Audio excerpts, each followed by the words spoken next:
వి gold trusted gold buyers మీరు తాకట్టు పెట్టిన బంగారాన్ని విడిపించి ఈ రోజు ఉన్న మార్కెట్ ధరకు కొనబడును.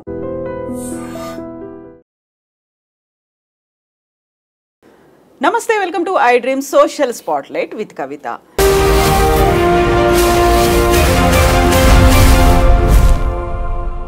కేంద్ర ఆర్థిక శాఖ మంత్రి నిర్మలా సీతారామన్ వరుసగా 8వ బడ్జెట్ ని ప్రవేశపెట్టారు. ఇందులో మధ్యతరగతి వారికి భారీ ఊరట లభించింది అనేటువంటి మాట వినిపిస్తోంది. ఎట్ ద సేమ్ టైం మహిళలతో పాటుగా బడుగు బలహీన వర్గాలు, అగ్రికల్చర్, డిఫెన్స్ వీటన్నిటికీ సంబంధించి పెట్టుబడులు ఎలా ఉన్నాయి, ఇందులో ఎక్కడైనా లోపం కనిపిస్తోందా, అంతా బాగుందా, ఆర్థికంగా మనం ముందుకెళ్తున్నామా, వికసిత భారత్ లక్ష్యంగా ఈ బడ్జెట్ ఉందని చెప్పినప్పటికీ కూడా ఇందులో ఎక్కడైనా లోటుపాట్లు కనిపిస్తున్నాయా? మనతో పాటుగా ఉన్నారు ఫైనాన్షియల్ అనలిస్ట్ ఏకేవి అనిల్ గారు. నమస్తే.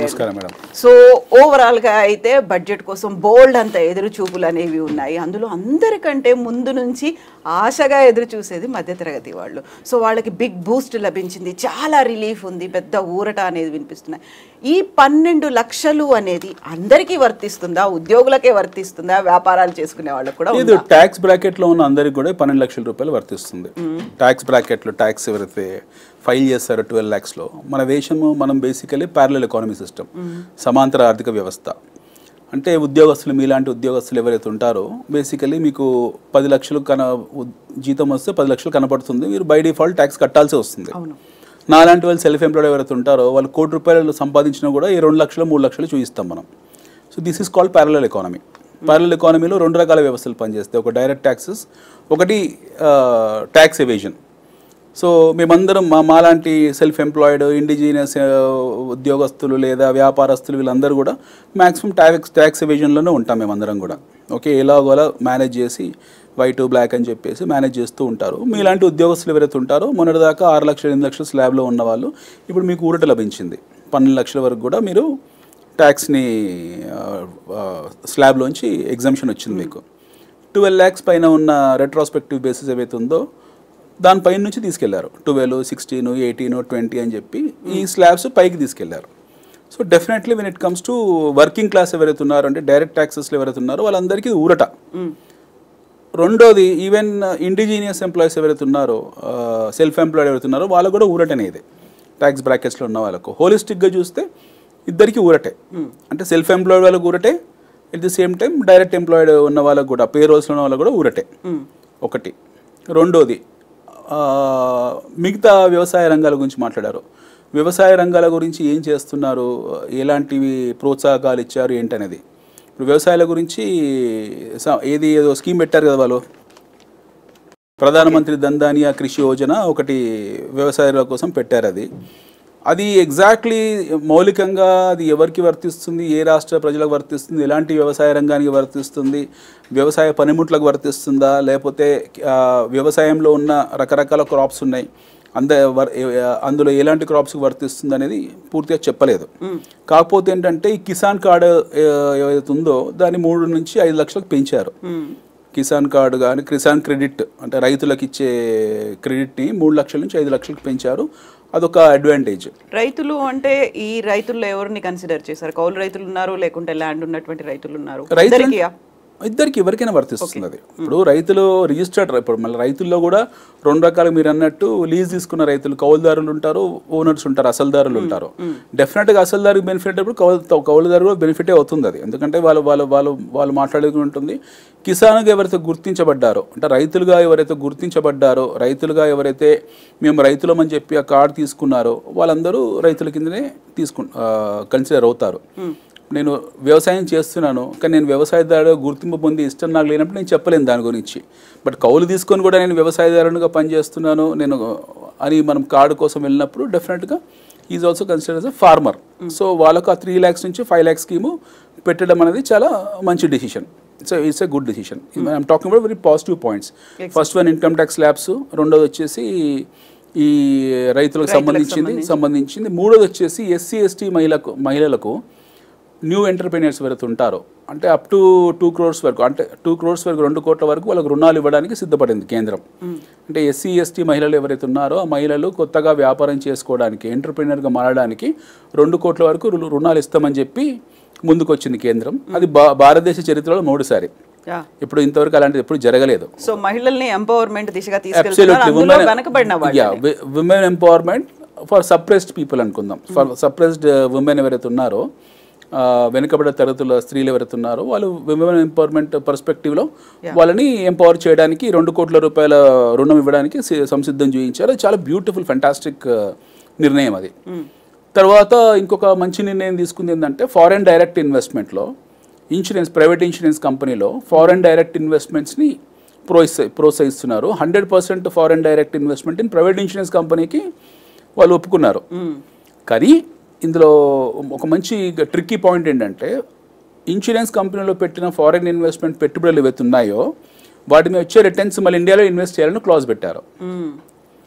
ఇప్పుడు నేను ఒక భారతదేశంలో ఎన్ని ఉన్నాయి మనకు మొత్తం 12-13 ప్రైవేట్ ఇన్సూరెన్స్ కంపెనీస్ ఉన్నాయి. IRDA అనో బోర్డు ఉంది, ఇన్సూరెన్స్ రెగ్యులేటరీ డెవలప్మెంట్ అథారిటీ. అది మన హైదరాబాద్లోనే ఉంది, బషీర్బాగ్లోనే ఉంది. సో అవన్నీ కూడా IRDA అధికృతంగానే వస్తాయి ఇవన్నీ కూడా. ఇప్పుడు ఈ foreign direct investment private insurance కంపెనీలో ఎవరైతే ఉన్నారో విదేశాల నుంచి వచ్చే డబ్బులు ఈ ప్రైవేట్ ఇన్సూరెన్స్ కంపెనీలో పెట్టే బ్యాలెన్స్ ఆఫ్ 25% అవుతుందో దాని మీద రిటర్న్స్ వస్తాయి వాళ్ళకి భవిష్యత్తులో. ఆ రిటర్న్స్ని మీరు మళ్ళీ వాపస్ తీసుకువెళ్ళడానికి అవకాశం లేకుండా ఇక్కడనే లాకిన్ చేసి మీరు మళ్ళీ ఇండియాలోనే రీఇన్వెస్ట్ చేసుకోని చెప్పారు. సో ఇన్సూరెన్స్లో రకరకాల ప్రోడక్ట్స్ ఉంటాయి. మీకు యూనిట్ లింక్ ప్రోడక్ట్లని లేకపోతే ఎండోమెంట్ ప్రోడక్ట్లని రకరకాలుగా ఉంటాయి. సో ఒకవేళ యూనిట్ లింక్ ప్రోడక్ట్ అయ్యి ఉంటే అది డెఫినెట్గా స్టాక్ మార్కెట్లోకి వస్తుంది. ఎండోమెంట్ రెగ్యులర్ ప్రొడక్ట్స్ అయ్యి ఉంటే అది మన డెట్ మార్కెట్లోకి వస్తుంది, RBI బాండ్స్లోకి లేకపోతే బ్యాంక్ డిపాజిట్లోకి వెళ్తుంది. సో ఇండియాలోని డబ్బులు రీటైన్ అయ్యే ప్రయత్నం చేశారు. విదేశ మారకం బయటికి వెళ్లకుండా విత్ ఇన్ ద స్టేట్లో హోమ్ ల్యాండ్లో ఉండే ప్రయత్నం చేశారు. ఇదొక మంచి పరిణామము.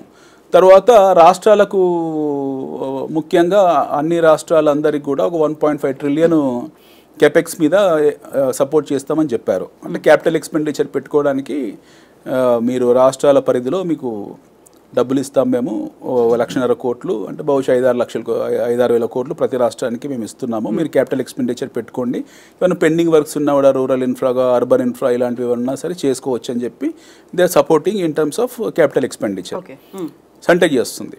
ఇది ఐఎమ్ టాకింగ్ అబౌట్ పాజిటివ్స్. తర్వాత ఇంకొకటి ఇంపార్టెంట్ ఏంటంటే మనకు national mission for cotton development అని ఇంకొకటి పెట్టారు. నేషనల్ మిషన్ ఫర్ కాటన్ కోసం ఎందుకనంటే మన దేశంలో ఎస్పెషల్లీ పత్తి ఉత్పత్తి ఒకప్పుడు చాలా అద్భుతంగా ఉండేది. తర్వాత పత్తి ఉత్పత్తి అంటే మన టెక్స్టైల్స్ అన్నీ ఏవైతే ఉన్నాయో చాలా గొప్పగా ఉండేవి. తర్వాత మనం కూడా కొద్దిగా వాటిని పెద్దగా ప్రోత్సాహాలు ఇవ్వకుండా ఈజీ తీసుకున్నాము. మనం బంగ్లాదేశ్ మీద ఎక్కువ డిపెండ్ అయ్యాము. ఎక్కువ ఇంపోర్ట్స్ అన్ని అక్కడ నుంచి అవుతున్నాయి. ఇంపోర్ట్స్ అన్ని బంగ్లాదేశ్ నుంచి అవుతున్నాయి. మనకు భారతదేశం విడిపోయినప్పుడు వెస్ట్ బెంగాల్, ఈస్ట్ బెంగాల్ 2 ఉండేవి. ఇప్పుడు చిట్టగాంగ్, ఢాకా అనేది అటు వెళ్ళింది. ఈ మిగతా హౌరా, కల్కట్టా అనేది మనకు వచ్చింది. సో మన వైపు ఎంత క్వాలిటీ ల్యాండ్ ఉందో వాళ్ళ వైపు అంతే క్వాలిటీ ల్యాండ్ ఉంది. కాకపోతే మన సారవంతమైన భూముల్ని మనము పంటల కోసం వాడుకోలేదు. వాళ్ళ సారవంతమైన భూమిని పంటల కోసం పత్తి కోసం వాడుకొని కాటన్ టెక్స్టైల్స్లో చాలా అభివృద్ధి చెందారు బంగ్లాదేశ్. సో మనకి ఈజీగా ఇంపోర్ట్ అవుతుంది.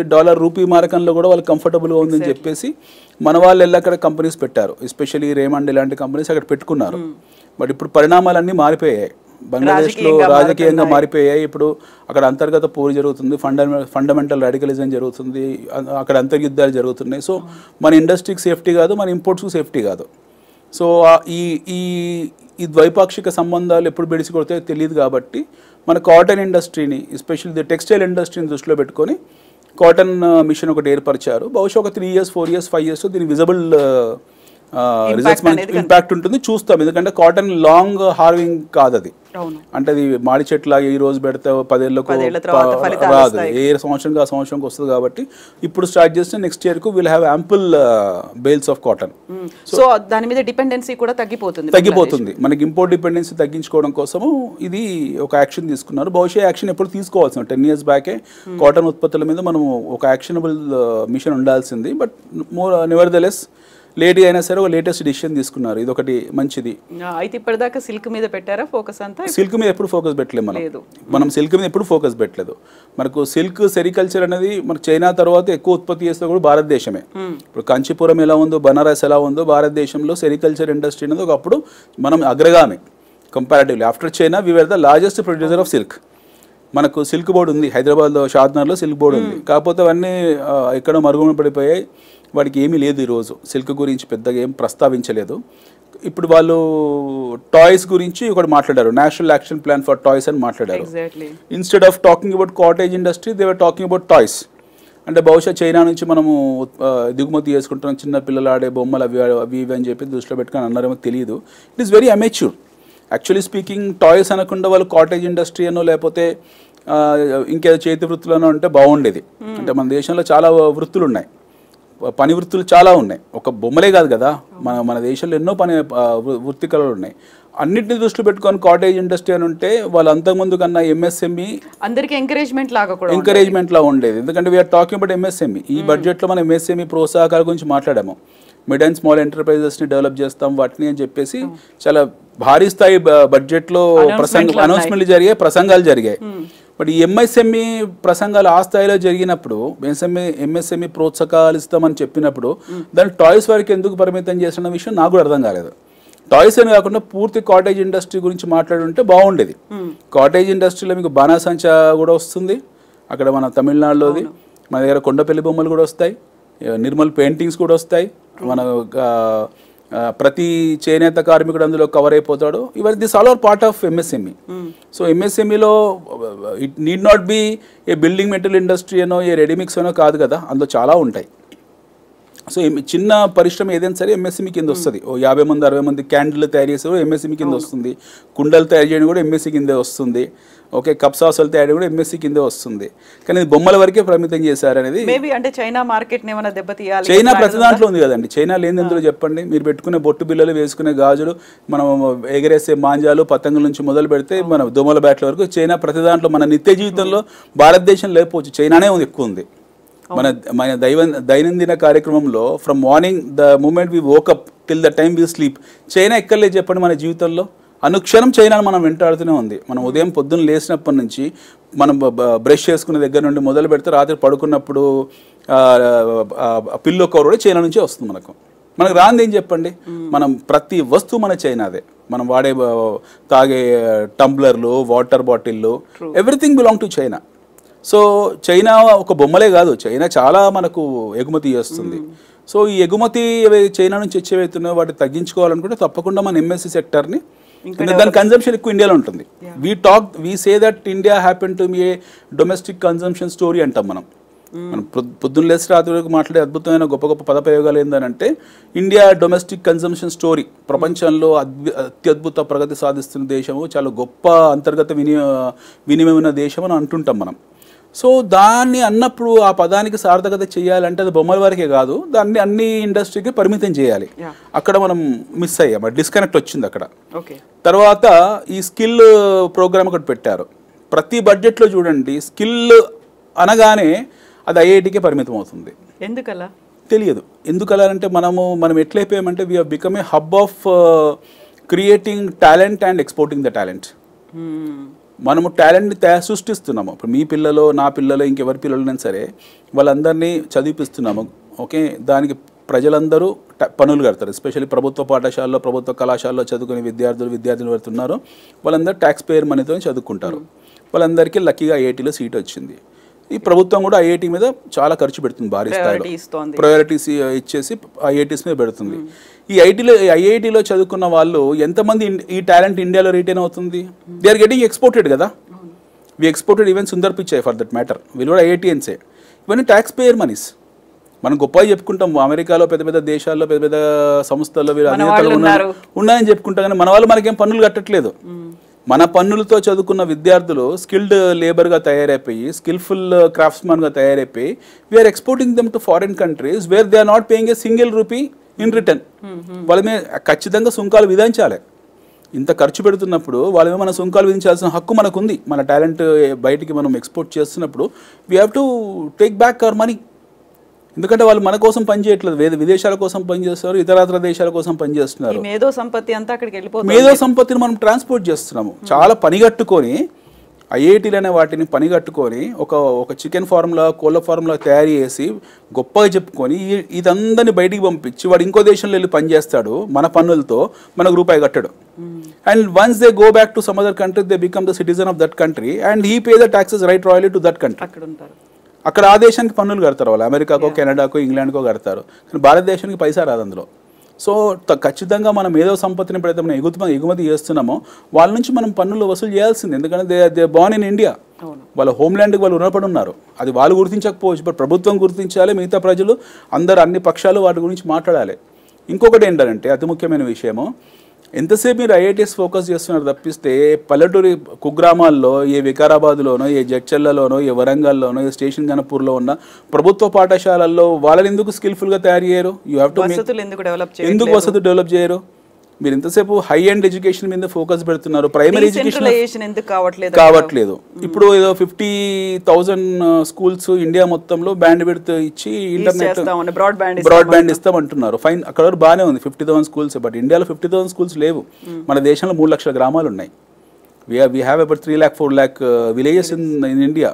ఓకే, ఒక ప్రారంభ దిశగా ఒక ముందడి చేశారు కాబట్టి మనం దాన్ని అప్రిషియేట్ చేయాల్సిందే. బ్రాడ్బ్యాండ్ ఇచ్చి వాళ్ళకి ఇంటర్నెట్ విద్యను నేర్పిస్తున్నారు, సాంకేతిక విప్లవం దారి తీసుకుంటున్నామని చెప్పుకోవడానికి గర్వంగా ఉంటుంది. బట్ ఇది బృహత్తరంగా చేయాలి, ఎందుకంటే it is not expensive.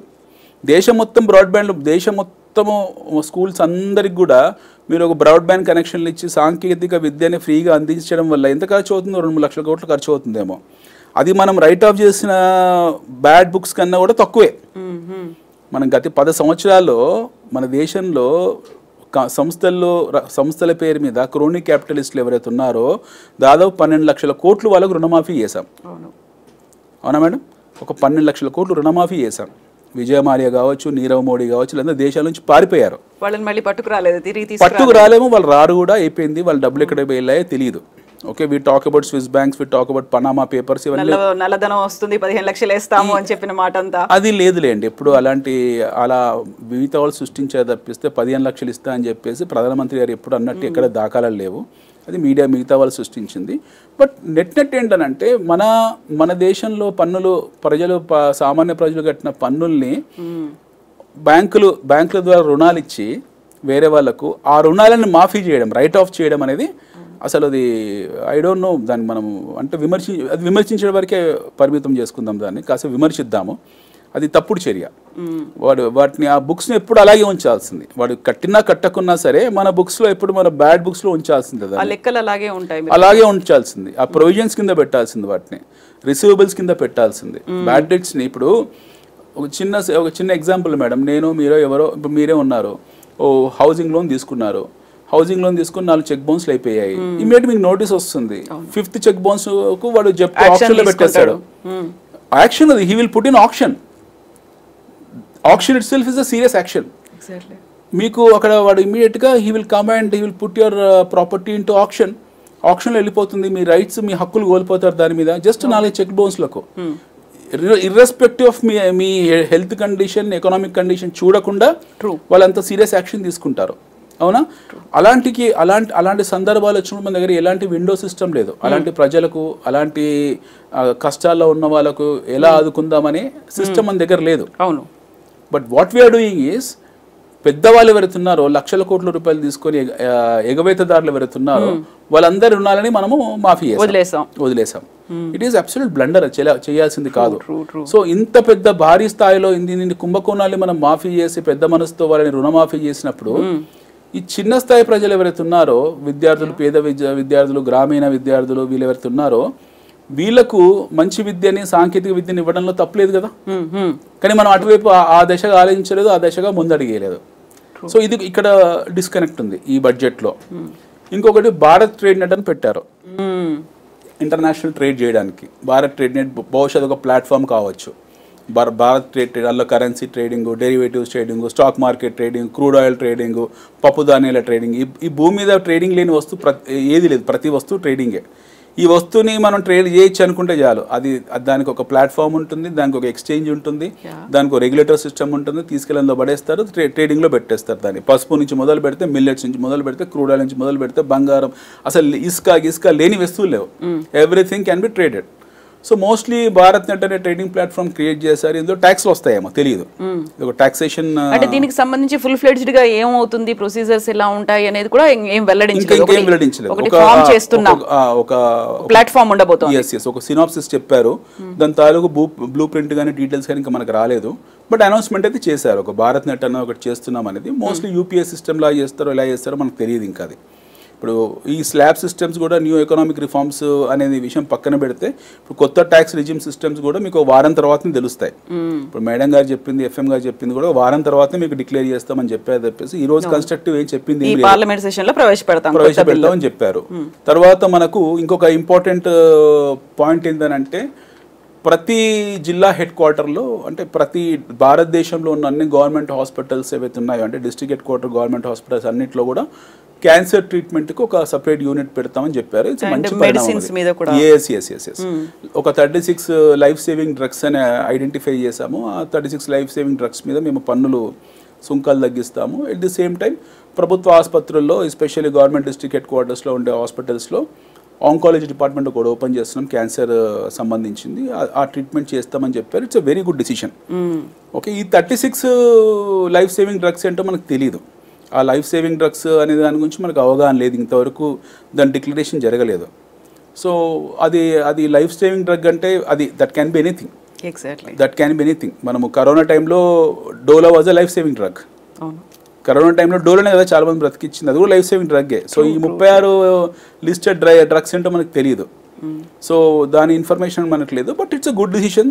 Exactly, ఎందుకంటే సర్వికల్ క్యాన్సర్ కి సంబంధించి వ్యాక్సిన్ అనేది ఫ్రీగా ఇస్తాము అన్న తర్వాత ఇది ఇంకొక ఎక్స్టెన్షన్ లాగా చూసుకోవచ్చు మనం అన్ని క్యాన్సర్స్ కి. సర్వికల్ క్యాన్సర్ వ్యాక్సిన్ అనేది ఇప్పటికీ కాంట్రవర్సీ అండి.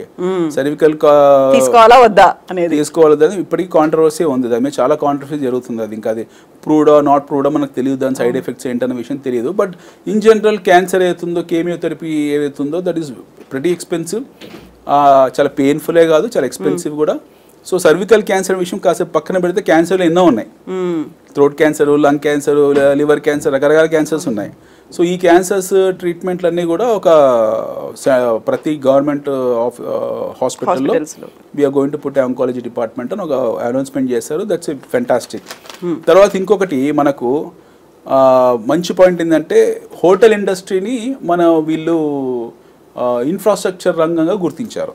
ఇంతకాలం హోటల్ ఇండస్ట్రీ అయితే ఉందో, సో కాల్డ్ హాస్పిటాలిటీ ఇండస్ట్రీ ఉందో, హాస్పిటాలిటీ ఇండస్ట్రీ టూరిజం పర్స్పెక్టివ్లో అదొక ఇండస్ట్రీ మాత్రమే, అంటే హాస్పిటల్ ఇండస్ట్రీ మాత్రమే. బట్ దానికి ఇన్ఫ్రాస్ట్రక్చర్ స్టేటస్ తీసుకొచ్చారు. అంటే భవిష్యత్తులో భారతదేశంలో టూరిజం చాలా గొప్పగా ముందుకు వెళ్ళే పరిస్థితులు కల్పించడానికి, అంటే టూరిజం ఎక్కువ కల్పించడానికి ఒక ఇంటర్లింక్ ఉంది ఇందులో. అవును, ఇక్కడ ఇంటర్లింక్ ఏంటంటే, we are also saying that foreign people who wanted to come to India and get diagnosed can come. Medical tourism arrival on visa ఇస్తామని చెప్పి ఈరోజు అనౌన్స్మెంట్ చేశారు. ఎవరైతే ట్రీట్మెంట్కి రావాలనుకుంటున్నారో వారు మీరు most welcome to India, you get treated properly in our Indian hospitals అని చెప్పారు. ఎట్ ది సేమ్ టైం మన హాస్పిటాలిటీ ఇండస్ట్రీకి ఇన్ఫ్రాస్ట్రక్చర్స్ ఇచ్చారు. Now try to link both the things. We have to link both the things. ఒకటి, విదేశాల నుంచి భారతదేశానికి రాండి, వచ్చి ట్రీట్మెంట్ తీసుకోండి, మీరు మెడికల్ పరమైన ట్రీట్మెంట్స్ తీసుకోండి, ఎలాంటి వైద్య సహకారాలైనా సహాయం అందిస్తాము అని ఒకటి చెప్పడము. రెండోది, హాస్పిటాలిటీ ఇండస్ట్రీని ఇన్ఫ్రా కింద గుర్తించడం. అంటే టూరిజాన్ని ఎక్కువ డైవర్షన్ చేయడానికి, అంటే మెడికల్ టూరిజంకి వచ్చినోడు సపోజ్ ఢిల్లీకి all India institute of medical సైన్స్కి వెళ్ళినాడు, అక్కడ వాళ్ళ పేషెంట్ హాస్పిటల్లో ఉంటే తాజ్మహల్ చూడడానికి, ఆగ్రా చూడడానికి వెళ్తాడు.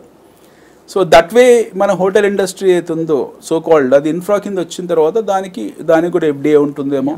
ఎట్ ది సేమ్ టైం కొత్త హోటల్స్ రావడానికి అవకాశము, తద్వారా మనకు దేశం మొత్తంలో ఎన్నో కొత్త డెస్టినేషన్స్ గుర్తించడము, ఆ డెస్టినేషన్స్ని టూరిస్ట్ స్పాట్ లాగా ప్రపంచం ముందు తీసుకెళ్లే ప్రయత్నం చేయడము, అదొక మౌలిక రంగంగా దాన్ని తయారు చేయడము అనే బ్యాక్గ్రౌండ్లో చేసుంటారు అది. సో ఈ రెండింటిని లింక్ చేసి ఇది బయటకు వచ్చింది మనకు. తర్వాత deep techno fund of funds అని ఒకటి మాట్లాడారు. Fund of funds, deep tech fund of funds చెప్తాను. అది డీప్ టెక్ అంటే మనకు డీప్ టెక్నాలజీ. ఇంకా సింపుల్ వర్డ్స్ చెప్పాలంటే ఆర్టిఫిషియల్ ఇంటెలిజెన్స్. సో చైనా ఇప్పుడు డీప్ సీక్ అనేది వచ్చింది. ఇప్పుడు చైనా వాళ్ళు డీప్ సీక్ ఎందుకు తీసుకొచ్చారు అని అంటే దాని వెనుక చిన్న బ్యాక్గ్రౌండ్ ఉంది. ఇప్పుడు president Trump plus Elon Musk ఈ లాస్ట్ 2-3 నెలల హడావిడి మనకు తెలిసిందే. అది ఇప్పుడు వాళ్ళు చేస్తున్న హడావిడి మామూలు స్థాయిలో లేదు. వాళ్ళు క్రిప్టో కరెన్సీని ఆల్టర్నేటివ్ కరెన్సీలో తీసుకొచ్చే ప్రయత్నంలో వాళ్ళు చాలా హడావిడి చేశారు, చాలా బెదిరింపులకు కూడా దిగారు. ఓకే, వాళ్ళు చాలా గొప్ప బెదిరింపులు దిగారు, వాళ్ళు భయపెట్టించారు. క్రిప్టో కరెన్సీని చాలా సీరియస్ ఆల్టర్నేటివ్ ఇండికేటర్గా కరెన్సీగా తయారు చేసే ప్రయత్నం చేస్తున్నారు. ఆ ప్రయత్నంలో భాగంగానే వాళ్ళు చైనా మీద సుంకాలు కూడా విధించారు, చైనా ప్రొడక్ట్స్ మీద. ఎందుకంటే China is 100% dependent on America. China just produce but consumption is done in US. So వీళ్ళు తయారు చేసిన ఉత్పత్తులు ఏవైతే ఉన్నాయో ఆ ఉత్పత్తులు అమెరికాకు ఎగుమతిగా వెళ్తే వాటి మీద సుంకాలు విధించి ట్యాక్సులు లాభపడుతున్నారు. సో మా మీద మీరు డిపెండ్ అయిన చైనా అనడము, మేము లేకపోతే మీరు బ్రతకలేరని చెప్పి అమెరికా అనడము. ఈ మధ్యలో కోల్డ్ వార్ జరుగుతుంది. వాళ్ళు క్రిప్టోని ఆల్టర్నేటివ్ తీసుకొచ్చారు. చాలా surprising fact, even Elina mask president Trump గారి భార్య పేరు మీద క్రిప్టో రాబోతుందట. అంటే క్రిప్టో కరెన్సీని ఏ స్థాయి తీసుకొచ్చారంటే మనకు ఒక విచ్చలవిడిగా తయారైపోయింది అది. దానికి చైనా వాళ్ళు ఏం చేశారు కౌంటర్గా, మా దగ్గర ఇంకొక మెజర్ ఉంది చాట్ జీపీటీ లాంటిది, we have something called as DeepSeek which is not expensive and that can be used in any kind of platform అని చెప్పి వాళ్ళు ఓవర్ నైట్ వాళ్ళు రిలీజ్ చేశారు. ఆ దెబ్బకు ప్రపంచ మార్కెట్లన్నీ అతలాకుతం అయిపోయాయి. తర్వాత డీప్ సీక్ అనేది అంత పెద్దది ఏం కాదు, దానికి భయపడాల్సిన అవసరం లేదని చెప్పి అమెరికన్ ఐటీ కంపెనీస్ అంటున్నారు. బట్ నిజానికి మనకు తెలియదు, we don't know. But one thing is that China is going to counter very seriously to American threats. America బెదిరింపులకు చైనా ఖచ్చితంగా కౌంటర్ ఇస్తుంది. అది ఇంటెలెక్చువల్ కౌంటర్ అయి ఉంటుంది in terms of technological counter. So ఇలాంటివి జరుగుతున్నప్పుడు మనం ఎక్కడున్నాం యాజ్ ఎ ఇండియా, మన దేశం మనం ఎక్కడున్నాం? ఇప్పుడు ప్రపంచంలో మనం కూడా బయోలేటరల్ రిలేషన్షిప్స్లో, ఆర్మీ రెజిమెంట్స్లో, లేదా మన సైన్యపరంగా మన సాంకేతిక విప్లవం ఒకే రోజు 106 రాకెట్లు ఇస్రో పంపించిందని మనం చాలా గొప్పగా చెప్పుకుంటున్నాం. 100 క్లబ్లో చేరిన తర్వాత ఇవన్నీ మాట్లాడుతున్నాం. బట్ ఇన్ రియాలిటీ మనది ఏదైనా ప్లాట్ఫామ్ ఉందా? ఇప్పుడు చిన్న టిక్ టాక్ ఉంది, అలాంటిది కూడా మనకు సొంతంగా తయారు చేసిన ప్లాట్ఫామ్ లేదు. ఇందాక అదే బ్రెయిన్ డ్రైన్ ఎందుకు అవుతుంది అంటే మన ఇంటెలెక్చువల్స్ అందరూ ఐఐటీస్ మనం తయారు చేసి ఎక్కడికి పంపిస్తే వాడు అక్కడ తయారు చేస్తుంది తప్పిస్తే మన దగ్గర ఎవరు లేరు అలాంటిది. సో ఇప్పుడు కొద్దిగా రియలైజ్ అయ్యారు. దేశీయంగా తయారైన కూ లాంటిది కూడా మళ్ళీ మధ్యలో ఆగిపోయింది. అది మన దగ్గర ఏమీ లేవు. దేశీయంగా ఏం తయారై చెప్పండి, మన దగ్గర దేశీయంగా ఏం తయారైన ఏమీ లేవు. సో దేశీయంగా తయారైన వస్తువులు మనకి ఉన్నాయి. ఇప్పుడు తేజస్ విమానాలు ఉన్నాయి. తేజస్ విమానాలు బాడీ వరకు తయారు చేసాము, కానీ దాని ఇంజిన్ తయారు చేసేది అమెరికా. వాడు మనకు ఇంజిన్ ఇవ్వట్లేదు. America is not giving engines to Tejas. So మనకు అది ఆ తేజస్ ఏదైతుందో మనకు సైడ్లో పడింది. మనం బ్రహ్మోస్ తయారు చేసాము, మనము రకరకాల మిసైల్స్, బ్యాలిస్టిక్ మిసైల్స్ తయారు చేసాము దేశీయంగా. With the help of Russia we have done it. Russia సాయంతో మనం చేసాము. బట్ ఇండిజీనియస్గా ఇండిపెండెంట్గా మనం తయారు చేసి ఐటీ రంగంలో మనం ఉత్పత్తులు చేసామా, సాంకేతిక విప్లవం తీసుకొచ్చామా, ప్రపంచాన్ని భయపెట్టించగలమా అనేది ఏమీ లేదు మనది. మనము యూపీఐ ఇలాంటి చిన్న చేసుకున్నాము. ఇప్పుడు డీప్ సీక్ అనేది రియల్లీ డీప్ ఇంపాక్ట్ ఇవ్వగలిగే ఒక ప్లాట్ఫామ్. సో ఇలాంటి కౌంటర్ మెజర్స్ మనకు కూడా తీసుకోవాల్సిన సమయం వచ్చిందని చెప్పి మన వాళ్ళు ఏం చేశారు, deep tech fund of funds కూడా తయారు చేశారు. డీప్ టెక్నాలజీ, ఆర్టిఫిషియల్ ఇంటెలిజెన్స్లో ఫండ్ ఆఫ్ ఫండ్స్ అని ఒకటి పెట్టుకోండి మీరు. ఓకే, అంటే అన్ని ఫండ్స్ని తీసుకొచ్చి ఒక ఫండ్ కింద పెట్టి మీరు డీప్ టెక్నాలజీకి మేము సపోర్ట్ చేస్తాము అని చెప్పేసి now start developing. Now they put the first baby step. మొదటి అది చేసే స్టెప్ తీసుకున్నారు, ఒక అడుగు ముందుకు వేశారు. తర్వాత ఎలా ఉంటుందో మనకు తెలియదు. ఇది ఇప్పుడు వీటికి అన్నిటికీ మారిటోరియం విధించాలి బేసికల్లీ. ఏదన్నా ఒక డిసిషన్ తీసుకున్న తర్వాత ఒక ప్రణాళికబద్ధంగా దానికి 5 ఏళ్లకో 6 ఏళ్లకో మారిటోరియం పెట్టి 5 ఏళ్ల వరకు దీని మీద ఇలా పనిచేస్తాము, 10 ఏళ్ల వరకు దీని మీద ఇలా పనిచేస్తాము. ఒకప్పుడు మన దగ్గర పంచవర్ష ప్రణాళికలు ఉండేవి. అలా ఆ స్థాయిలో ఏదన్నా ప్రోగ్రామ్ పెడితే ఇవన్నీ మీరు అన్నట్టు గొప్ప ప్రగతిని సాధిస్తాయి. లేదు ఈ బడ్జెట్లో మాట్లాడేది పక్కన పెట్టి మళ్ళీ నెక్స్ట్ బడ్జెట్లో కొత్తది మాట్లాడితే ఇవన్నీ ఎటో పోతుంటాయి. తర్వాత మళ్ళీ ఇంకొక ఇంపార్టెంట్ పాయింట్ వాళ్ళు మాట్లాడింది మారిటైమ్ ఫండ్ అని చెప్పారు. మారిటైమ్ ఫండ్ అని అంటే కోస్ట్ గార్డ్స్ ఎవరైతే ఉన్నారో కోస్టల్ రీజన్లో ఎవరైతే మనకు భద్రత సంబంధించింది, కోస్టల్ రీజన్ భద్రత అంటే కోస్తా భద్రతకు ఒక 25,000 కోట్లు 25,000 crores ఒక ఫండ్ రిలీజ్ చేశారు. కోస్టల్ రీజన్ లో మనకు 25,000 crores ఫండ్ ని సపరేట్ గా ఎందుకు పెట్టాల్సి వచ్చింది? పెట్టారు. ఎందుకు పెట్టారంటే పోర్ట్స్ ని తర్వాత at the same time Coast guards వాళ్ళకు ఒక ఫండ్ ఏర్పరిచారు. అంటే ముఖ్యంగా పోర్ట్స్ ని కాపాడడం కోసము. అంటే మనకు డిఫెన్స్ లో మళ్ళీ 3 లేయర్ డిఫెన్స్ మనది. We have army, we have navy ఉంది, ఎయిర్ ఫోర్స్ ఉంది. వాళ్ళకి సపరేట్ మళ్ళీ డిఫెన్స్ బడ్జెట్ ఉంటుంది. అది కాకుండా దీనికి సపరేట్ బడ్జెట్ ఏర్పరిచారు, మ్యారిటైమ్ బడ్జెట్ ఏర్పరిచారు. అంటే మనకు మన పెనిన్సులా, భారతదేశం అనేది peninsula. One way we have Arabian sea, one way Indian ocean, one way bay of Bengal. At same time we are very close to Pacific. And now India is called as Indo Pacific. ఒకప్పుడు Asia Pacific అనేవాళ్ళు, ఈరోజు India Pacific అయిపోయాం మనము. So ఈ Pacific రీజన్లో మన భద్రత కోసం, మన పోర్ట్స్ భద్రత కోసము, ఇంట్రూషన్ని ఆపడం కోసము, అది కూడా చైనా వీళ్ళని ఎంకరేజ్ చేస్తుంది అనే ఒక మాట ఉంది. ఒకవైపు పాకిస్తాన్ నుంచి లేకపోతే శ్రీలంక నుంచి వీళ్ళ నుంచి థ్రెట్ ఉంది అనే మాట కూడా ఉంది. కాబట్టి థ్రెట్ ఉంది కదా మనకు. We have a threat, we definitely will have a threat from China. మన ముందు తరాలు భూమి ఉన్నంత కాలము, చైనా భారతదేశం ఉన్నంత కాలం మనకు చైనా నుంచి థ్రెట్ ఉంటుంది. చైనాకు ఈ భూమి మీద దానికి ఉన్న బార్డర్స్ అందరితో థ్రెట్ ఉంటుంది. చైనాకు ఇండియాకు డిస్ప్యూట్ ఉంది. చైనాకు ఇండియాకు సీపాక్ అని చెప్పి పాకిస్తాన్లో పాకిస్తాన్ ఎకనామిక్ ఆర్డర్ అనేది పెట్టారు. అక్కడ గొడవ, అది పెండింగ్లో పడిపోయింది. చైనా బంగ్లాదేశ్కు ఇష్యూస్ ఉన్నాయి, చైనా మయన్మార్కి ఇష్యూస్ ఉన్నాయి, చైనా వియత్నాంకి ఇష్యూస్ ఉన్నాయి, చైనా తైవాన్కి ఇష్యూస్ ఉన్నాయి, చైనా సౌత్ కొరియాకి ఇష్యూస్ ఉన్నాయి. చైనా ఆల్మోస్ట్ చాలా దురాగతంగా ఎన్నో లక్షల స్క్వేర్ మైళ్ళు రష్యాని ఆక్రమించింది. చైనా పక్కన మంగోలియాతో గొడవలు ఉన్నాయి. చైనా బార్డర్లు ఇవన్నీ కూడా. చైనాకు నార్త్ కొరియాతో ఇష్యూస్ ఉన్నాయి. హాంకాంగ్ ని యాక్సెప్ట్ చేయదు. చైనా ఎప్పుడు ఏదో అల్లరి చేస్తూనే ఉంటుంది. It's like a very child play for them. మీరు చైనా భౌగోళికంగా చైనాని తీసుకుంటే, చైనా కింద భారతదేశము, శ్రీలంక, బంగ్లాదేశ్, ఇటు నేపాల్, పక్కన పాకిస్తాను, అటు పక్కన ఆఫ్ఘనిస్తాన్, దాని పక్కన రష్యా, దానిపైన మంగోలియా, ఇటు మళ్ళీ సైబీరియా ప్రాంతం కొద్దిగా, ఇటు సౌత్ కొరియా, ఇటు నార్త్ కొరియా వస్తుంది. ఆ పక్కన తైవాన్ ఉంది, ఆ పక్కన జపాన్ ఉంది. చైనాకు చాలా అతి దగ్గర, అటువైపు నుంచి గ్లోబ్ చూస్తే అతి దగ్గర అమెరికా ఉంది. చైనాతో ఎవరికి గొడవలు లేవు? చైనాతో అందరికీ గొడవలు ఉన్నాయి. చైనా ఎప్పుడు ఎవరితో గొడవలు పెట్టుకుంటూ ఉంటుంది. It's a continuous process. China ఇప్పుడే కాదు, చైనా మొదటి నుంచి గొడవల్లోనే ఉంది అది. సో చైనా థ్రెట్ అనేది ఒక ఇండియాకే కాదు, చైనా థ్రెట్ అమెరికాకు ఉంది, చైనా థ్రెట్ యూరప్కు ఉంది, చైనా థ్రెట్ సౌత్ ఏషియాకు ఉంది. సో చైనాను దృష్టిలో పెట్టుకొని భద్రతా బలాలను పెంచుకోవడం అనేది మన నిత్యావసర వస్తువు లాంటిది. అది తలనొప్పిని తట్టుకోవాల్సిందే. ఇప్పుడు there are no permanent enemies and permanent friends in geo politics. మనకు ఈ బయలెటరల్ రిలేషన్షిప్స్లో ఈ రోజు మన ఫ్రెండ్ ఎవరో, రేపొద్దున మన శత్రువు ఎవరో మనకు తెలియదు. సో ఖచ్చితంగా మనం సంసిద్ధమై ఉండాల్సిందే ఈ ఇష్యూస్లో. So we have taken a proactive decision. It's a very good decision. తర్వాత మళ్ళీ వీళ్ళు ఇంకొక కన్ఫ్యూజ్ చేసిన అంశం ఏంటి, అతి ముఖ్యమైన కన్ఫ్యూజన్ అంశం ఏంటంటే, మొత్తం ఇప్పటివరకు మనము కొన్ని బుల్లెట్స్ పాయింట్స్ చర్చించాము. మొత్తం బడ్జెట్లో మనం చేసిన కన్ఫ్యూజన్ ఏంటంటే, ప్రతిది కూడా ఇది చేస్తాము, అది చేస్తాం, ఇది చేస్తాం, అది చేస్తాం, ఇది చేస్తాం అని చెప్పి జిఎస్టీని టచ్ చేయలేదు. అది ఇంకా ఉందా? అది ఇంకా ఉంది. జిఎస్టీని టచ్ చేయలేదు. తర్వాత దీనికైనా ముఖ్యమైన అంశం ఏంటంటే, షార్ట్ టర్మ్ క్యాపిటల్ గెయిన్స్ ఏదైతుందో దాన్ని టచ్ చేయలేదు, లాంగ్ టర్మ్ క్యాపిటల్ గెయిన్స్ ఏదైతుందో దాన్ని టచ్ చేయలేదు. ఇవన్నీ కొత్త ఐటీ పాలసీలో వస్తాయా తెలియదు. ఇప్పుడు కొత్త ఐటీ పాలసీలు ఉన్నట్టు ఈరోజు చర్చించేవాళ్ళు కదా. కాకుంటే 1 week లో ప్రవేశపెడతామన్నారు. బహుశా ఈ స్లాబ్ సిస్టమ్స్ ప్రవేశపెడతారు. ఇప్పుడు 1 week లో ప్రవేశపెట్టే దాంట్లో short term capital gains, long term capital gains కనుక వాళ్ళు రివర్సల్ చేసుకొని ఉంటే, ఒకవేళ రివర్సల్ చేసుకుంటే డెఫినెట్లీ మన స్టాక్ మార్కెట్స్ 2,000-3,000 పాయింట్లు పెరుగుతాయి. ఆ ఆశావాహం లేనట్టే ఉంది. దాని మీద చాలా మందికి ఎక్స్పెక్టేషన్స్ ఉన్నాయి. దాని ఎక్స్పెక్టేషన్స్ లేకపోవడం వల్ల ఈరోజు ఫ్లాట్ టు నెగిటివ్ ఏదో క్లోజ్ అయినట్టుంది మార్కెట్. చూడలేదు actually.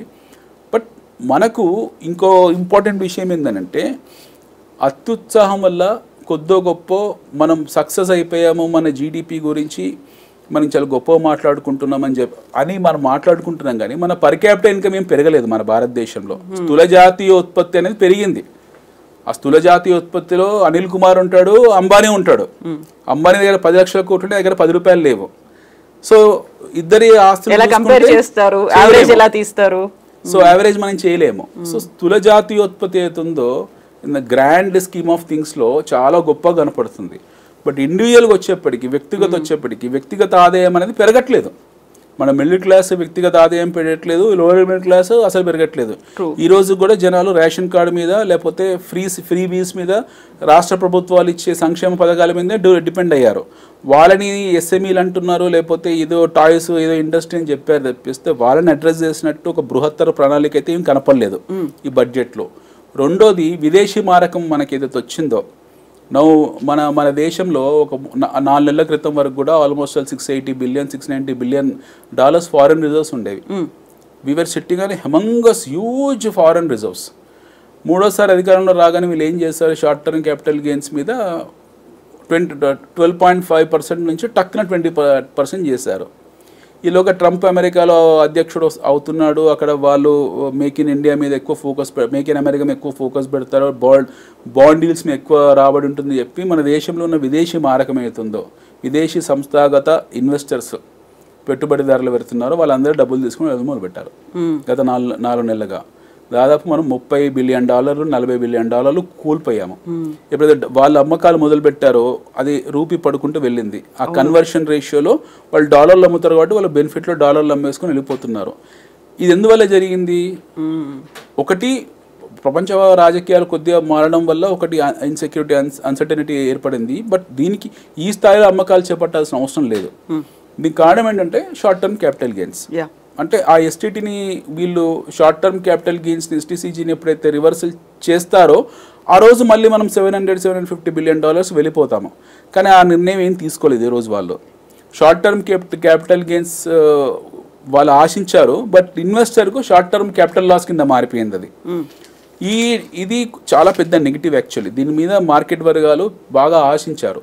Short term capital gains, long term capital gains మీద రివర్సల్ తీసుకుని మానిటరీయం మీద పెడతారని చెప్పి ఆ నిర్ణయం ఏం తీసుకోలేదు. దానివల్ల ఈ అమ్మకాలు ఒత్తిడి ఎక్కువైపోయింది, ప్యానిక్ సెల్లింగ్ కూడా వచ్చింది మార్కెట్లో. చాలా విదేశీ మారకం మనకు వాపసు విదేశాలకు వెళ్ళిపోవడం జరిగింది.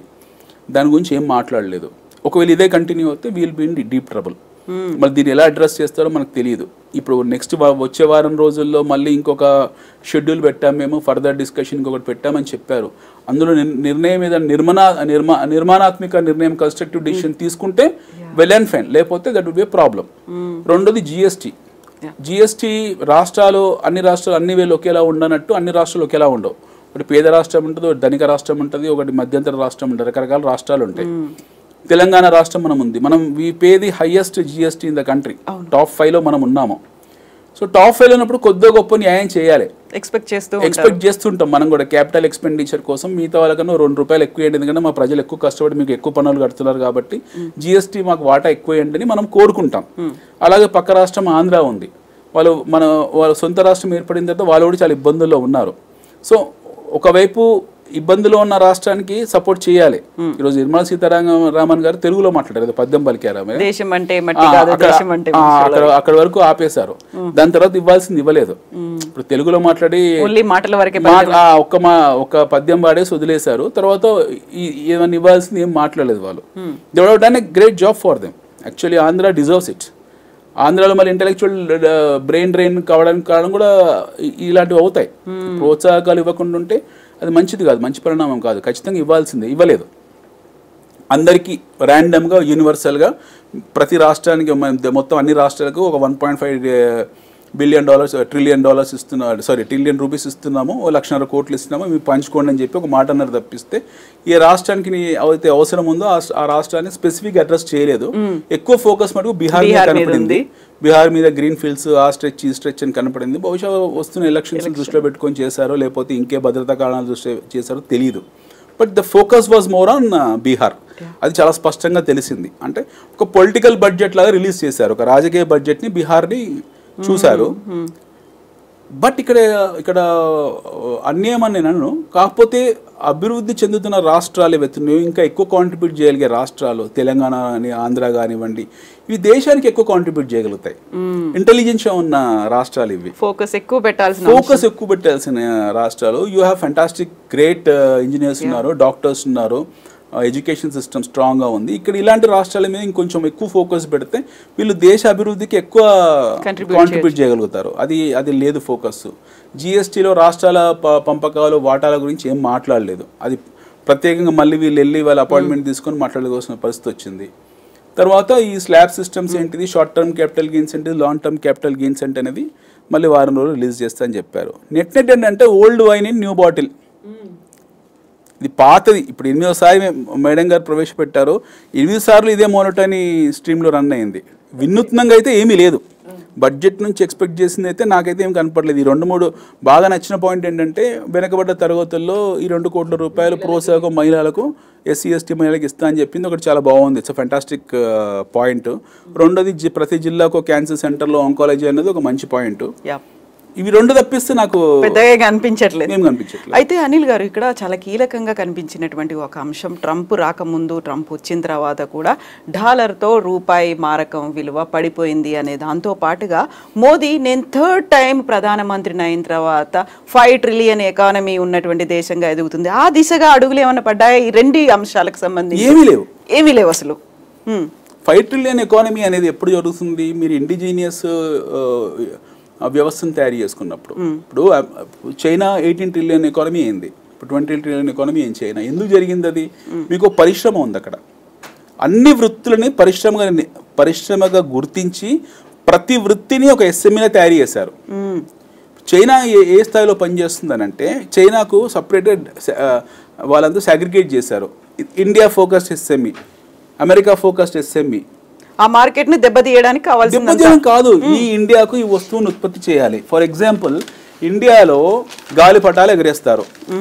దానికి గాలిపటాలు ఎగరేసే ఇండియాలో మీరు ఖచ్చితంగా ఒక 10-15 ఎస్ఎంఎస్ ఉంటాయి. వాళ్ళకు ప్రోత్సాహకాలు ఇచ్చి, బాబు మీరు మాంజాలు తయారు చేయండి, మీరు గాలిపటాలు తయారు చేయండి అని చెప్పి వాడిని గుర్తించి వాడికి ప్రోత్సాహకాలు ఇచ్చి, ఆ వస్తువు మార్కెట్ మనం మార్కెట్ ఆ వస్తువుని తయారు చేసి మనతో నెగోషియేట్ చేసుకొని వాడు అక్కడి నుంచి వస్తువు పంపిస్తాడు.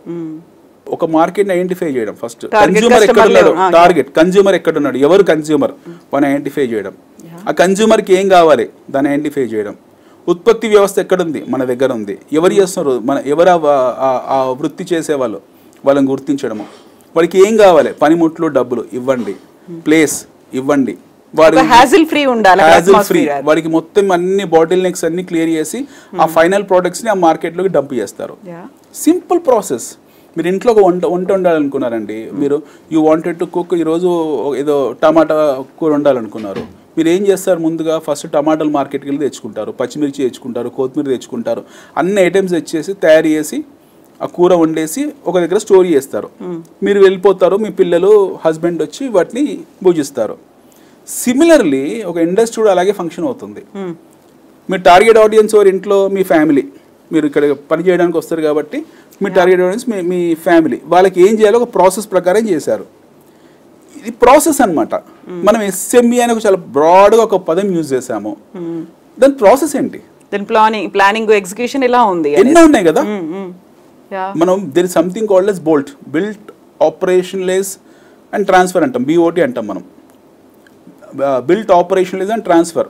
ఆ సిస్టమ్ ఎక్కడ ఉంది, ఎక్కడ బిల్డ్ చేసాం మనం, ఎక్కడ ఆపరేషనలైజ్ చేసాము, ఎక్కడ ట్రాన్స్ఫర్ చేసాము. ఎస్ఎంఈ అనేసాము. ఏమి ఎస్ఎంఈ అది? ఇప్పుడు భారతదేశంలో ఎలాగా వినియోగదారులు ఉన్నారో చైనాలో కూడా వినియోగదారులు ఉన్నారు. మన చైనాకి ఎందుకు వస్తు ఉత్పత్తి తయారు చేసి వాడికి మనం పంపించట్లేదు?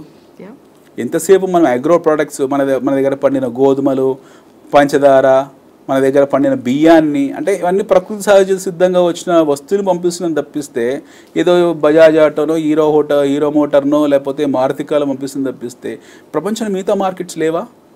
ఎన్నో మార్కెట్స్ ఉన్నాయి కదండి. There are plenty of markets available across the world, across the globe. వాటిని మార్కెట్గా మనం ఎందుకు గుర్తించట్లేదు? ఒకటి, వాటిని మార్కెట్గా గుర్తించిన తర్వాత మన దగ్గర ఉన్న స్కిల్డ్ లేబర్ ఎవరైతే ఉన్నారో లేదా అన్స్కిల్డ్ లేబర్ ఎవరైతే ఉన్నారో వాళ్ళందరూ ఒక విండో కిందకి ఎందుకు తీసుకురావట్లేదు?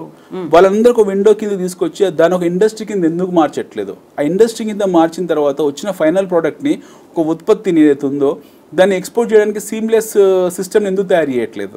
Wear are we lagging? అంటే అన్ని డిస్కనెక్ట్సే కదా, ప్రతి పాయింట్ డిస్కనెక్ట్సే. A to Z మధ్యలో ఉన్న ప్రతి డాటెడ్ పాయింట్ డిస్కనెక్టే. చైనా ఎందుకు, చైనాది మనది 1980s సేమ్ ఎకానమీ. ఈ 40 yearsలో వాళ్ళు సాధించిన ప్రగతి మనం సాధించలేకపోయాం. వాళ్ళు మనకన్నా 5 times ముందుకు వెళ్ళిపోయారు. ఈరోజు they are talking about bullet trains కాదు, మ్యాంగ్లోవ్ ట్రైన్స్ కాదు, they are talking about loop trains. మనకు బియాండ్ వెళ్ళిపోయారు వాళ్ళు. వాళ్ళు China has beaten even Japan in terms of the transportation. ఒకప్పుడు జపాన్లో మాత్రమే మనము గొప్ప షిన్చాన్ ట్రైన్లు ఉండేవి జపాన్లో, దాన్ని వాళ్ళు బీట్ చేసి ఇంకో ఫాస్టెస్ట్ ట్రైన్ తయారు చేసుకున్నారు. ఒకప్పుడు మ్యాంగ్లేవ్ అనేది ఫాస్టెస్ట్ ట్రైన్ ఉండదు ఫ్రాన్స్లో, దాన్ని జపాన్ బీట్ చేసింది. సింకషన్ దాని పేరు, సారీ, ఆ సింకషన్ అనే ట్రైన్ వాళ్ళు బీట్ చేశారు. ఇప్పుడు చైనా వాడు కొత్త రైలు తీసుకొచ్చాడు, ఇప్పుడు అందరినీ బీట్ చేశాడు.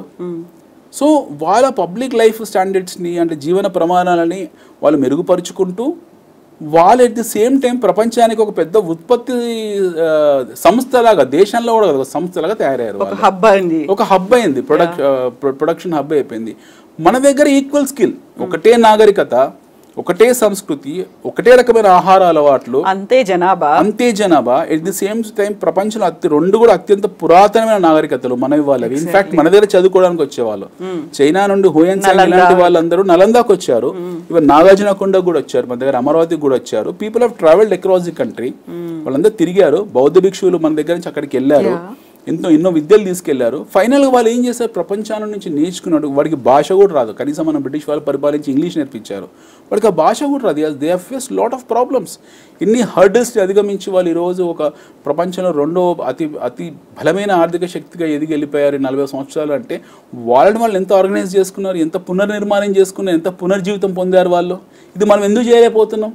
Let us not blame political system. ఇక్కడ మన బై పార్టీ సిస్టమ్ ఉంది, వాళ్ళ సింగిల్ పార్టీ సిస్టమ్ ఉంది, వాళ్ళ దాంట్లో ఒత్తిడి ఎక్కువ పెట్టి పని చేయించుకుంటారు. Let us not blame.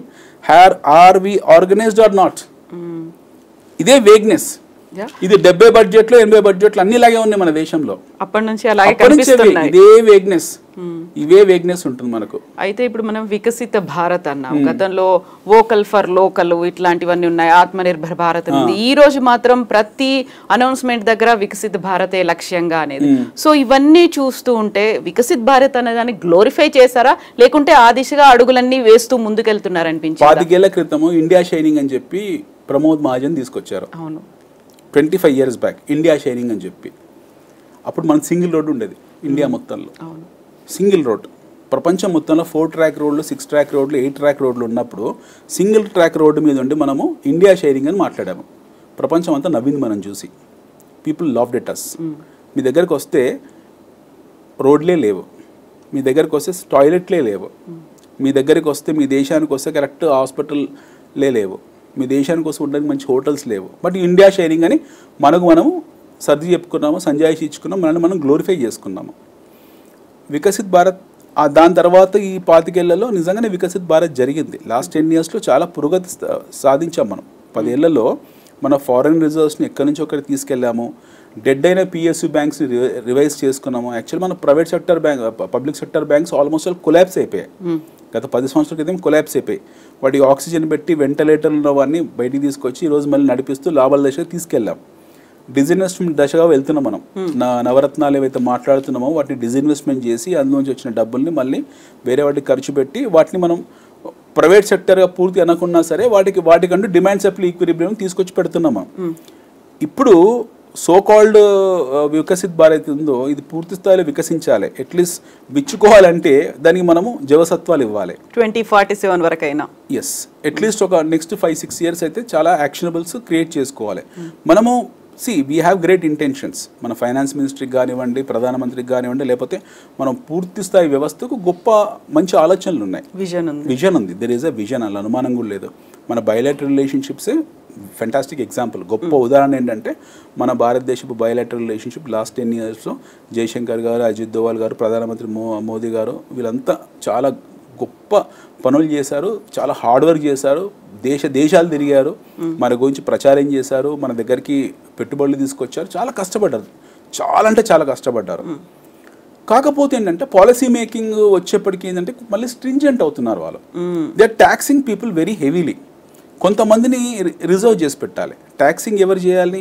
బాగా డబ్బును ట్యాక్స్ చేయండి, రైట్ ఆఫ్ చేసి పట్టుకొచ్చి లాగండి.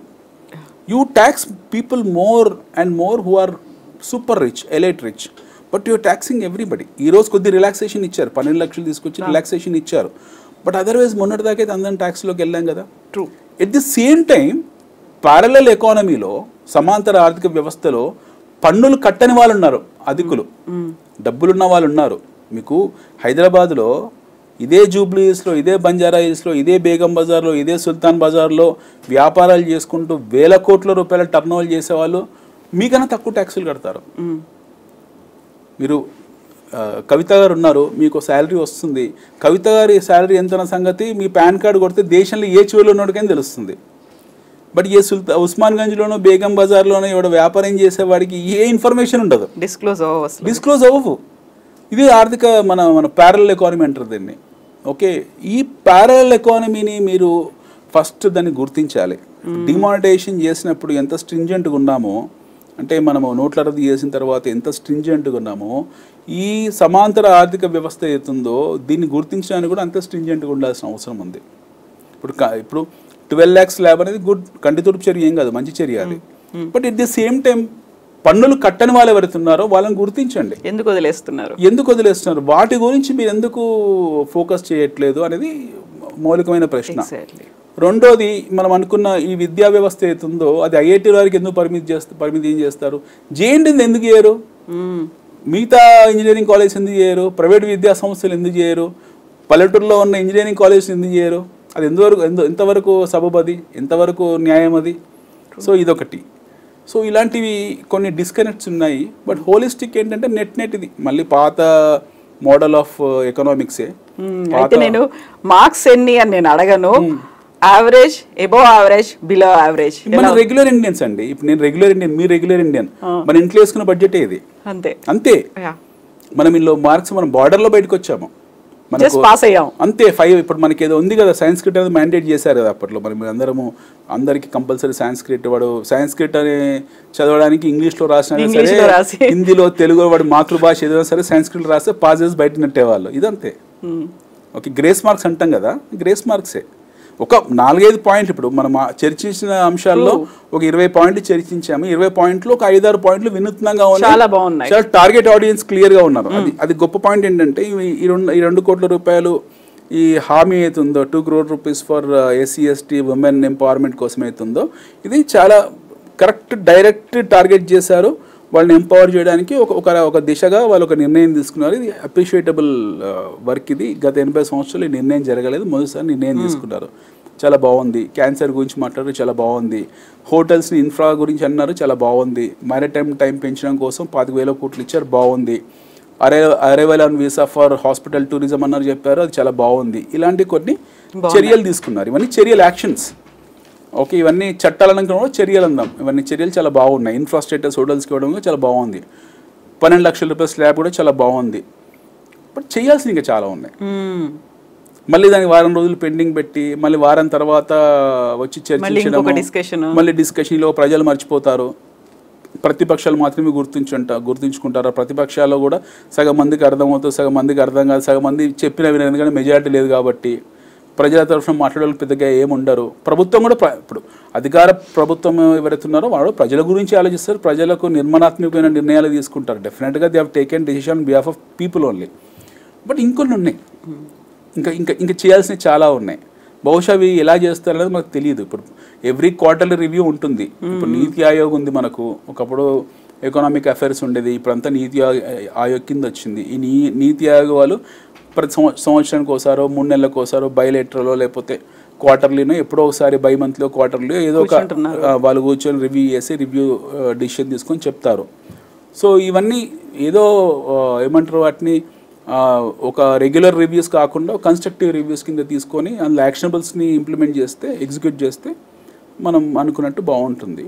బట్ నెట్ బడ్జెట్ మీరే చెప్పాలి. ఇంకా మీరు ఏమంటారు, as a common women being a house వైఫ్గా, యాజ్ అ బీయింగ్ ఎంప్లాయీగా మీరు చెప్పాలి.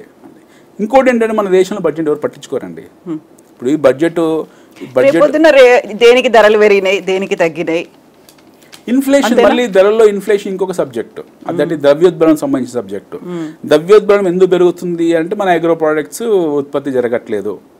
ఎప్పుడైతే అగ్రో ప్రోడక్ట్స్ సరైన ఉత్పత్తి, సప్లై డిమాండ్ ఎప్పుడైతే కరెక్ట్గా ఉండదో, అంటే డిమాండ్ తగ్గట్టు సప్లై ఉండదో, ఆటోమేటిక్గా మీకు ధరలు పెరుగుతాయి కనిపిస్తుంది. అది మళ్ళీ ఎస్ఎంఈ కింద వేసారు, రైతుల గురించి మాట్లాడారు కదా అందులో.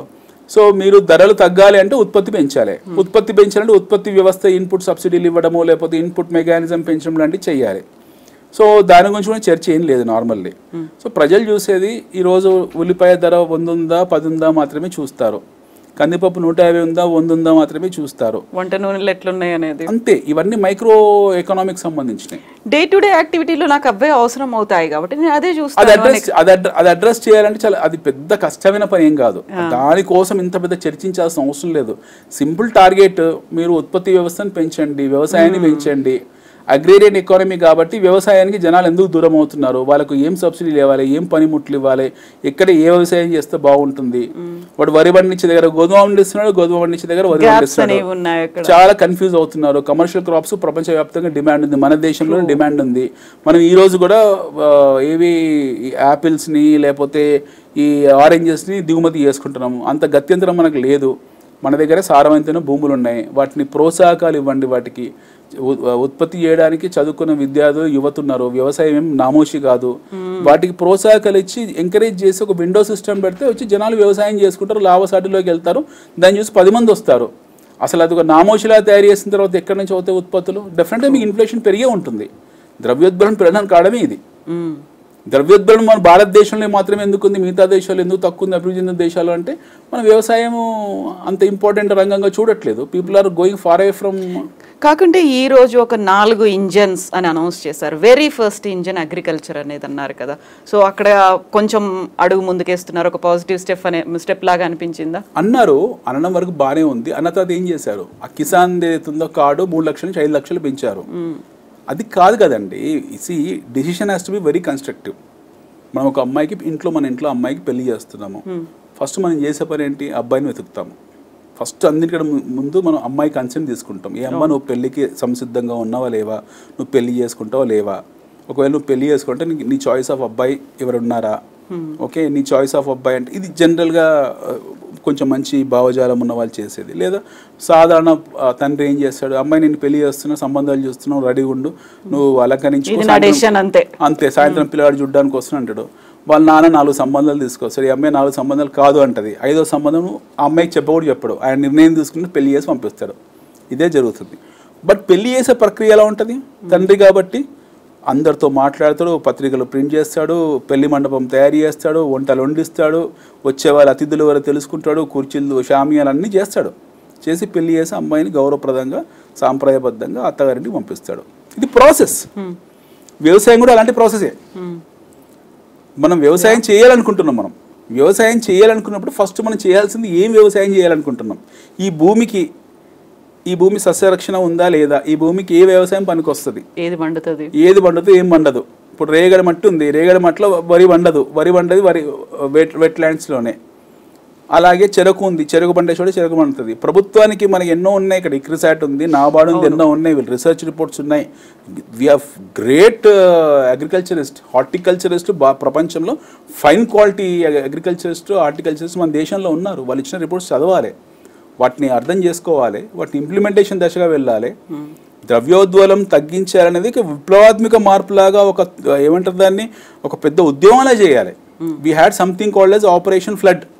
ఒకప్పుడు భారతదేశంలో పాల ఉత్పత్తులు లేవు, మన దగ్గర క్యాటిల్ చాలా ఉండేది, విపరీతమైన క్యాటిల్ ఉండేది, కానీ పాల ఉత్పత్తులు లేవు. గుజరాత్లో కురియన్ గారు కేరళ నుంచి గుజరాత్ వెళ్ళి ఆయన ఆపరేషన్ ఫ్లడ్ అని పెట్టి అమూల్ తీసుకొచ్చాడు. Now today you find Amul everywhere. Not only Amul, cotton cheese అనేది కామన్ చీజ్ అయిపోయింది. మనకు పాల ఉత్పత్తి అనేది ఎంతో ఉంది, దాన్ని ఒక ఉద్యమంలో తీసుకున్నారు కదా, వైట్ రెవల్యూషన్, ఆపరేషన్ ఫ్లడ్ అంటారు. ఒక విప్లవంగా తీసుకున్నారు, ఒక ఉద్యమంగా తీసుకున్నారు, చాలా గొప్ప స్థాయిలో తీసుకెళ్లారు దాన్ని. ఈరోజు యూ ఫైండ్ ఎవ్రీవేర్. ప్రతి ఊర్లో డైరీ సిస్టమ్ ఉంది, ప్రతి ఊర్లో కోఆపరేటివ్ సొసైటీ ఉంది, ప్రతి ఊర్లో మీకు ప్యాక్ మిల్క్ వస్తుంది, ప్రతి ఊర్లో మీకు చీజ్ దొరుకుతుంది. ఈరోజు ప్రతి ఒక్కరు చీజ్ తింటారు, ప్రతి ఒక్కరు పనీర్ తింటారు. ఒకప్పుడు మనకు అన్ని లగ్జరీ ఐటమ్స్ ఇవి. ఊర్లలో 4 గేదెలు ఉంటే ఆ 4 గేదెలు మాత్రమే ఊరికి సప్లై చేసేది. షార్టేజ్ ఉంటే ఎక్కువ నీళ్లు పోసుకునే వాళ్ళు. ఈరోజు ఆ పరిస్థితులు లేవు, ఆ దురదృష్టకరమైన పరిస్థితులు లేవు. Today we have ample cattle and good quality of milk available across the country.